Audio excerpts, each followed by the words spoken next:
সম্মানিত উপস্থিতি, আমি বহু হারাম টাকায় সম্পদশালী হওয়া মানুষের সাক্ষাৎকার নিয়েছি, তাদের একান্ত আলাপ শুনেছি। তাদের কথাগুলো শুনে আমার কাছে এটাই মনে হয়েছে যে হারাম উপার্জন করে মানুষ কখনোই মানসিক প্রশান্তি অর্জন করতে পারে না। বাহ্যিকভাবে মনে হতে পারে সে অনেক সুখী, সে আসলে সুখী হওয়ার কোনো ওয়ে নাই।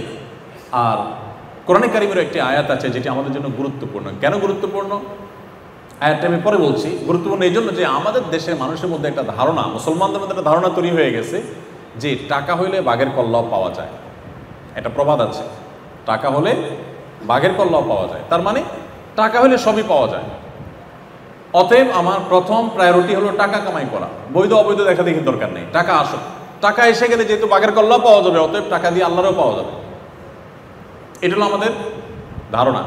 যার কারণে দেখবেন মানুষ যৌবন বয়সে ইসলামের ধারা কাছে যেতে চায় না। অনেকে আছেন ইয়াং বয়সে টাকা হয়ে গেছে, হজ করার মতো টাকা আছে তার কাছে, অ্যাবিলিটি আছে।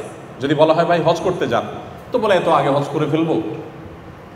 কারণ তিনি মনে করেন যে এত তাড়াতাড়ি হজ করে ফেললে তো আমি বিভিন্ন অপকর্ম করতে পারবো না, এই জন্য হজটাকে রেখে দেন যে আমি বৃদ্ধ বয়সে হজ করব, তাহলে এর মধ্যে যা দরকার সব করে নিব, শেষ বয়সে একটা হজ করে ওমরা করে দাড়ি রেখে টুপি রেখে জুব্বা জামা লাগায়া মসজিদে গিয়ে বসে তসবিহ হাতে নিয়ে তবলিগে যে বিভিন্নভাবে আমি দিনদার হয়ে যাব, আর আমার প্রিভিয়াস লাইফ যেটা এটা টোটালি দাঁড়িয়ে থাকবে হারামের উপরে।